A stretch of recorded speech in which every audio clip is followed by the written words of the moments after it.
Super Mario Kart also came out in 1992, and I think for me, the battle mode is what made that game for me. But the races were still incredibly fun. They really were. Incredibly hard. Yeah, they were. You get up to the high CCs on Rainbow Road, and it's still challenging, even in that original game.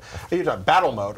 Battle mode! It was deathmatch. It was smooth deathmatch on a single TV, which was really hard to pull off. Yeah. I mean, we talked about, again, the term hadn't even been invented yet. That would be a year later. But it was a way to fight your friends. Yeah, battle mode was amazing. But I think what makes Mario Kart's the real lasting impact that it had is the fact that this was where Mario transcended the platformer. Sure. Super Mario has become so much a part of our enduring culture that forgetting about the possibility that he might just have been something that we associate with the 80s and 90s. Mario Kart, I believe, is the reason that he has moved beyond that and will be with us forever.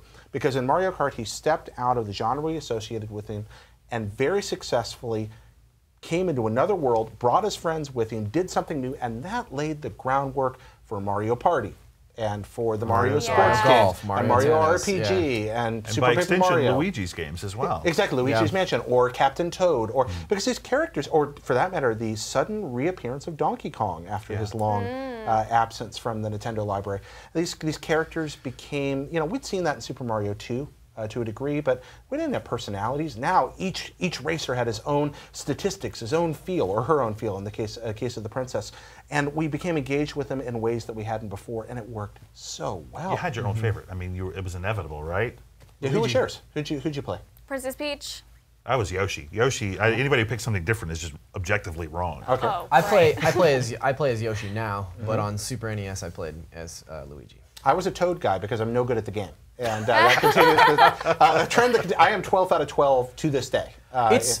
We were talking about Super Mario Kart yesterday, and that is a tough game. Yeah. I mean, it's especially if you play the newer games and then go back to Super Mario Kart, because you basically have to retrain your fingers how to work on that game. Like it's tough. And it's the fact they were able to pull it off is a technical marvel. Sure. I mean, it's really fooling you. You've got that Mode 7 effect going on under the track. The SNES could not really natively do 3D. You had to do this. You had the Super FX chip for Star Fox, but that was on the cartridge. Right. So they figured out a way to use the SNES hardware to fool us. And it's a really cool example of Nintendo doing something they do, I think, more often than we give them credit for.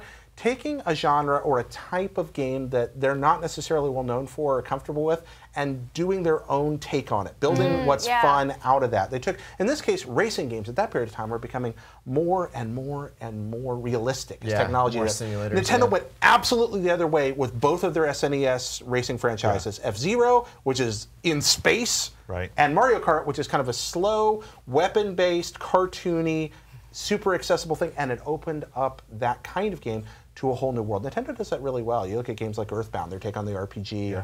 And some of that is them engaging new genres. Some of that, I think, also they don't get enough credit for, is they'll start with an idea internally, and they'll build out, and at the end, it'll kind of look like another genre, but you take it, what we got with Splatoon, the tofu becoming the squid thing.